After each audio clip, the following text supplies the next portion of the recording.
ఇంకొక విషయం ఏంటంటేనా, బేసిక్‌గా సరే ఇవి వీళ్ళు మాట్లాడింది ఓకే. బట్ దీని మీద గూడా ఈవెన్ ఫీమేల్సే కాదు, మెయిల్స్ కూడా రియాక్ట్ అయ్యారు. దాంట్లో ఫస్ట్ ఆర్‌జీవి గారు ఒకరు. ఆయన ఏకంగా ఆయన మాట్లాడినటువంటి మాటలకి సో, నువ్వు అంటే నీ ఇంట్లో వాళ్ళకి నువ్వేమైనా ఉంటే చెప్పుకో. బట్ బయట సమాజాన్ని నువ్వు వెనక్కి నెట్టేస్తున్నావు అని జెప్పేసి, నువ్వు అంత పాత కల్చర్‌ని తీసుకురాబోతున్నావు అని కూడా చాలా ఘాటుగా రియాక్ట్ అయ్యారు. అండ్ దానికి చాలామంది గూడా కొంతమంది సపోర్ట్ చేశారు. కొంతమంది ఈయనకిదే గావాలి అంటూ గూడా మరి కొంతమందయితే కామెంట్ చేశారు. సో, మెయిల్స్ కూడా రియాక్ట్ అవుతున్నారు ఈ ఇష్యూ మీద. బట్ అది మనకు ఆ ఫ్రీడమ్ ఉంది అని అంటున్నారు వాళ్ళు గూడా. మరి దానికేం జెప్తారు? ఫ్రీడమ్ ఫ్రీడమ్ ఖచ్చితంగా ఉంది. కానీ బాధ్యత ఉందా? హ్మ్. అదే అంటున్నాను. సెలబ్రిటీకి ఫ్రీడమ్ కన్నా బాధ్యత ఇంపార్టెంట్. నేను మళ్ళీ అదే అల్లు అర్జున్ గారి ఎగ్జాంపుల్ చెప్తాను. Okay. So as simple as that. మీకు ఫ్రీడమ్ కన్నా బాధ్యత ఎక్కువ ఉంటుంది. ఫ్రీడమ్ అనేది సాధారణ పౌరుడికి మాత్రమే, ఆర్ ఎల్స్ మీడియాలో ఉండే వాళ్ళకి మాత్రమే. కానీ ఒక సెలబ్రిటీకి, ఎస్పెషల్లీ సెలబ్రిటీ కావచ్చు, ఒక లాయర్ కావచ్చు, ఒక పోలీస్ కావచ్చు, మీరు నేను మాట్లాడినట్టుగా వాళ్ళు మాట్లాడడానికి లేదు. లాయరు ఇటువంటి క్వశ్చన్లు వెళ్ళి బయట అడిగితే, నువ్వు ఒక కేసు వాదిస్తున్నప్పుడు ఆ క్లయింట్ గురించి బయటకు వచ్చి పబ్లిక్ డొమైన్లో నువ్వు మాట్లాడకూడదు, ఆయనకు ఒక రిస్ట్రిక్షన్స్ ఉన్నాయి. అదే ఒక పోలీస్ ఆఫీసరు ఆయన బయటకు వచ్చి ఇదిగో ఇదిగో ఇలా చేయకూడదు, ఇలా చేయాలి అని చెప్పి చెప్పడానికి ఆయనకి చాలా హక్కులు ఉండవు. వీళ్ళందరికీ పరిమితిలోనే ఉంటుంది. ఒక పౌరుడిగా మాత్రం, ఒక కామనర్గా you can question, you can ask. అలాగే మీడియాకు కూడా స్వేచ్ఛ, మీడియాకి పత్రికా స్వాతంత్రం, ఆ హక్కు రాజ్యాంగం కల్పించింది. కానీ ఒక పోలీస్ అయినా ఆయనకి కొన్ని లిమిటేషన్స్ ఉంటాయి, ఒక లాయర్కి లిమిటేషన్స్ ఉంటాయి, ఒక డాక్టర్కి లిమిటేషన్స్ ఉంటాయి, గవర్నమెంట్ అఫీషియల్స్కి కూడా లిమిటేషన్స్ ఉంటాయి, కలెక్టర్కి కూడా లిమిటేషన్స్ ఉంటాయి. రాజకీయ నాయకులు అంటారా, సరే ఒక పాలసీని ప్రశ్నించడానికి ఈయన, వీళ్ళు ఎందుకంటే వీళ్ళు పొలిటికల్ పౌరుల కోసం పోరాడుతున్న కోణంలో వాళ్ళకి కొంత స్వేచ్ఛ ఉంటుంది. కానీ మీరు పబ్లిక్ దగ్గర నుంచి డబ్బులు తీసుకుంటున్న సెలబ్రిటీస్ అంటే, మీరు కొంతమంది అయితే ఒళ్ళు చూపించుకొని, కొంతమంది అయితే బూతులు మాట్లాడి, కొంతమంది అయితే సరే మీరు హీరోలుగా మంచి సినిమాలు తీసి సంపాదించే వాళ్ళు కూడా, వాట్ ఎవర్, మీకు ఇంతమంది మిమ్మల్ని ఫాలో అవుతున్నప్పుడు మీ responsibility comes first, then comes your rights. Rights గురించి మాట్లాడడానికన్నా ముందు మీరు రెస్పాన్సిబుల్గా ఉన్నారా లేదా ఆలోచించాలి.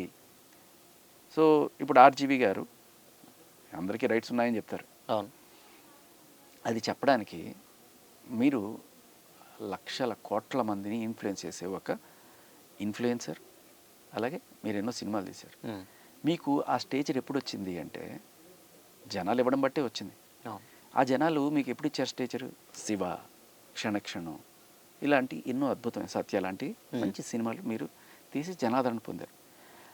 ఇలా వచ్చిన పాపులారిటీని మీరు సడన్గా ఫ్లిప్ అయ్యి వేరే విధంగా బూతు సినిమాలో, లేకపోతే వాట్ ఎవర్ ఆయన దృష్టిలో ఆయన కళాఖండాలు అనుకుంటారు, ఏమన్నా అనుకోనండి, అటువంటి వాటికి వెళ్ళిపోయి, నేను ఆ తర్వాత ఆ మాటలు కూడా లైక్ పబ్లిక్ డొమైన్లో నాకైతే యాక్సెప్టబుల్ కాదు. తొడల గురించి, వాటి గురించి ఇలా డైరెక్ట్ నాకు అవే ఇష్టం అని చెప్పి పబ్లిక్ ఆఖరికి కాళ్ళు పట్టుకొని నాకడాలు, ఇటువంటి జుగుప్సాకరమైన ఇవన్నీ కూడా చేశారు ఆయన.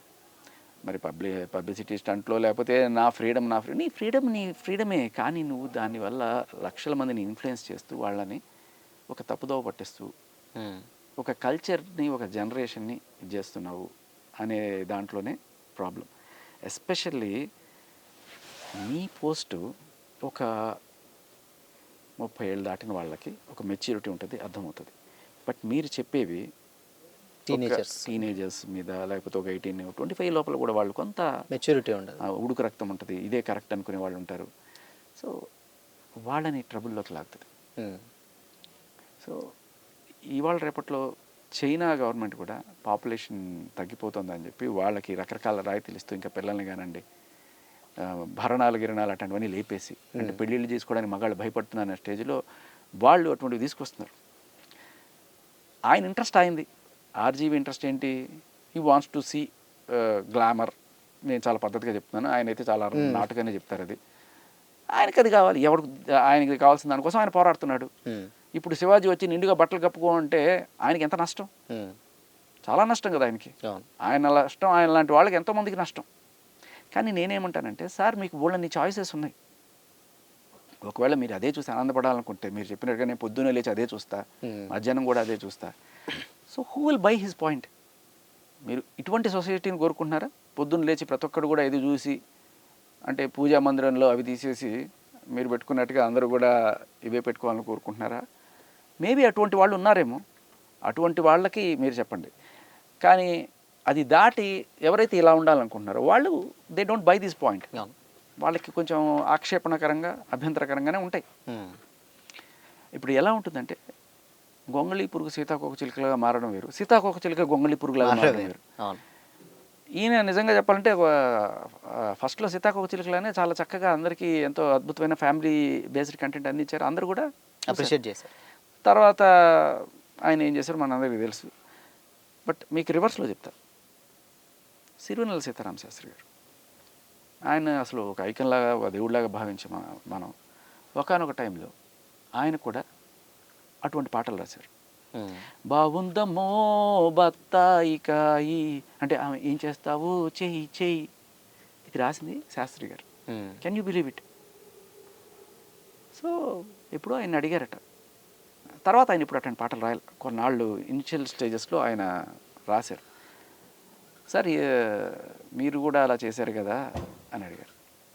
అంటే అడిగినప్పుడు ఆయన ఆన్సర్ ఏంటి సార్ అంటే నేను అప్పట్లో సూచించే స్థాయిలోనే ఉన్నాను తప్ప శాసించే స్థాయిలో లేను. నేను మహా అయితే ప్రొడ్యూసర్కి వద్దు సార్ అని చెప్పగలను, లేదు నాకు అదే కావాలి అంటే అప్పట్లో నేను కెరీర్ కోసం ఫ్యామిలీ కోసం చేస్తున్న టైంలో that is also still wrong. నేను చెప్పేది ఏంటంటే దానికోసమైనా సరే నువ్వు ఒక సమాజానికి దానివల్ల చెడు మెసేజ్ వెళ్తుంది లేకపోతే చెడు వెళ్తుంది అంటే అది కరెక్ట్ కాదు. ఇప్పుడు ఎందుకంటే శ్రీకాంత్ గారు రాశి గారు చేసిన పాట అది, దాంట్లో ఆయన ఇట్లా అనుకుంటూ బాగుందమ్మో బత్తా ఇక అనగానే ఏం చెయ్యి అని ఈవిడే, ఇవన్నీ ఒక నీష్ ఆడియన్స్ కోసం అటువంటి సెక్టర్ కోసం చేసినవి అందరి మీదకి వెళ్తుంది కదా. మీ టార్గెట్ ఒక 20% ఉంటారు, కానీ వీళ్ళందరికీ వెళ్ళినప్పుడు వీళ్ళల్లో కొంతమంది దీనివల్ల ప్రభావితులు ఎదవలు తయారవుతారు కదా. సో అది ఇబ్బందికరం. అదే ఆయన అడిగినప్పుడు ఆయన అవును నేను తప్పు చేశాను క్షమించండి, బట్ తర్వాత నేను మారాను, నేను ఇప్పుడు కూడా నా కలం అటువంటివి రాయలేదు రాయబోను అని చెప్పి ఆయన ముందుకెళ్ళారు అలా. విచ్ ఇస్ అది అంటే మనిషి గొంగళి పురుగు నుంచి సీతాకోక చిలుక అయ్యావా, సీతాకోక చిలుక నుంచి గొంగళి పురుగు అయ్యావా. ఎస్పి బాలు గారు కూడా చాలాసార్లు ఇటువంటి పాటలు పాడేదే ఆయన, చాలా పాటలు గతంలో ఉన్నటువంటి. తర్వాత ఒక స్టేజ్కి వచ్చాక ఒక పెద్ద మనిషి హోదా జనాలందరూ కూడా ఆయన్ని ఒక ఐకన్ లాగా చూడడం మొదలుపెట్టిన తర్వాత ఆయన హీ రిస్ట్రైన్, నాకు ఫ్రీడమ్ ఉంది వాక్ స్వాతంత్రం ఉంది అని చెప్పి ఆయన తీసుకోవాలి. He choose responsibility over rights. So ఈ చిన్మయ్య గారు కూడా ఎవరైతే రైట్స్ అని మాట్లాడుతున్నారో రెస్పాన్సిబిలిటీ కూడా ఫస్ట్ పాటించండి అమ్మా. సోకుపళ్ళు అని పాడిన మీరు సామాన్ల గురించి మాట్లాడిన మనిషిని ఎలా ఎత్తి చూపించగలరు? ఫర్ ఎగ్జాంపుల్ ఇదే స్టేట్మెంట్ తీసుకోండి, శివాజీ గారు ఆ రోజున, క్షమించండి దీనికోసమే చెప్తున్నాను, జస్ట్ కంపారిజన్ కోసం చెప్తున్నాను, ఇంకా వేరే ఏం లేదు, ఇవి రెండు నాకు అబ్జెక్షనబుల్. కానీ శివాజీ గారు అన్నమాట సామాన్లు కనబడేట్టు కరెక్ట్ కాదు అనేది చెప్పారు. ఈవిడే సోకుపళ్ళు తిను, నా సోకుపళ్ళు తినే వెన్ను పట్టి ఇంకోటేదో, ఈవిడ ఈ రోజు ఈ పోస్ట్ ఆవిడ దాకా వెళ్ళింది. ఆవిడ దానికి స్పందించింది కూడా. ఏమన్నది అదేంటున్నా ఇక్కడ మీరు గమనించండి, శివాజీ గారు అన్న మాటకి ఆయన పశ్చాత్తాపడ్డారు, క్షమాపణలు కోరారు. ఓకే, అది ఒక ఇప్పుడు శాస్త్రి గారైనా సరే, ఎస్పి బాలు గారైనా సరే, శివాజీ గారైనా సరే, ఒకప్పుడు మా లైఫ్లో తెలుసో తెలియకో జరిగింది, yes we leave it and ఒక మంచి సొసైటీ కోసం మేము ఇవి ఆపేసాం అనేది ఆహ్వానించదగ్గ పరిణామం. ఈవిడేం చేసింది, అవునండి నేను ఒక తమిళ అమ్మాయినో లేకపోతే నాకు తెలియని తెలుగులో అప్పుడు రాసిచ్చింది నేను పాడేశాను, మీరు చెప్పడం వల్ల నాకు ఇవాళ తెలిసింది, నేను తర్వాత ఇక నుంచి ఎటువంటివి పాడబోను నా వల్ల అని చెప్పుంటే ఆవిడికి కూడా అంతే శాస్త్రి గారికి ఎంత సన్మానం దొరికిందో, ఆయనకి ఎంత గౌరవం దక్కిందో వాడికి కూడా అనుకుంటేవాడు. బట్ ఆవిడ చేసిన పని ఏంటి తెలుసా, సినిమాని సినిమాగా చూడాలి, దాన్ని మెటాఫర్స్ అంటారట, అది రైటర్ ఫ్రీడమ్ అట. రైటర్ అక్కడ మీరు గమనించాల్సింది ఏంటంటే ఆ హీరోయిన్ ఆ హీరోకి మధ్య ఉన్న రొమాన్స్ అలా ఆవిడ పలకడంలో తప్పులేదట. ఓకే, మరి ఇదే చిన్మయి సినిమాని సినిమాగా చూడాలనుకునే చిన్మయి అర్జున్ రెడ్డి సినిమా వచ్చినప్పుడు ఆ సీన్లు ఏంటండి, ఆమెను కొట్టడం ఏంటండి, ఏమా సినిమాని సినిమాగా ఎందుకు చూడలేకపోయావు ఆ రోజు? అప్పుడు మీకు ఈ మెటాఫర్ కనబడలేదా? ఆ తర్వాత ఆవిడ ఇచ్చిన స్టేట్మెంట్లో కూడా మన ఇండియన్ ఆడియన్స్ అండి రియల్కి వ్యత్యాసం తెలియదు. అందుకనే మనం ఇట్లాంటి స్మోకింగ్ సీన్లు ఇవన్నీ పెట్టకూడదు. కింద డిస్క్లైమర్ వేసుకుంటే సరిపోదట, ఇవన్నీ పెట్టకూడదు. మరి ఇంత పరిజ్ఞానం ఉన్న ఆవిడకి ఇది తెలియలేదా? అండ్ ఇంకొకటి కూడా, ప్రేయసీ ప్రియుడి మధ్య జరిగే రొమాన్స్కి సంబంధించి ఇది అన్నప్పుడు ప్రేయసీ ప్రియుడు 100 చేసుకుంటారు బెడ్రూమ్లో. అవన్నీ నువ్వు సినిమాలో చూపించలేవు కదా. నువ్వు బాత్రూమ్కి వెళ్ళి కక్కెళ్తావు, అది చూపించలేవు కదా. ఒక పరిమితులు అనేవి ఉంటాయి కదా సభ్య సమాజంలో. సోకుపళ్ళు అనేది ఏ రకంగా యాక్సెప్టబుల్ అండి? ఇప్పుడు ఇదే శివాజీ సామాన్లు కనబడకుండా అనకుండా సోకుపళ్ళు కనబడకుండా, అండి మీ సోకుపళ్ళు కనబడకుండా అనేది ఇంకా ఎంత చండాలంగా ఉంది. జస్ట్ కంపేరింగ్ ద వర్డ్ కదా. కానీ దీన్ని సమర్థిస్తుంది ఆవిడ. దాన్నిట మెటాఫర్గా చూడాలట. అంటే ఏంటి, సినిమాగా చూడాలి. మరి అదే ఆవిడే అర్జున్ రెడ్డిని సినిమాగా చూడదు. మనకి ఎలా కంఫర్టబుల్గా ఉంటే అలా. తప్పు చేసినప్పుడు క్షమాపణలు అడగడం సంస్కారం, సమర్థించుకోవడం ద్వంద్వ వాల్యూస్, డబుల్ స్టాండర్డ్స్ అంటారు దాన్ని. నేను పట్టిన కుందేలికి 3 కాళ్ళు, నేను ఏదో రకంగా గెలవాలి అండం. ఓకే.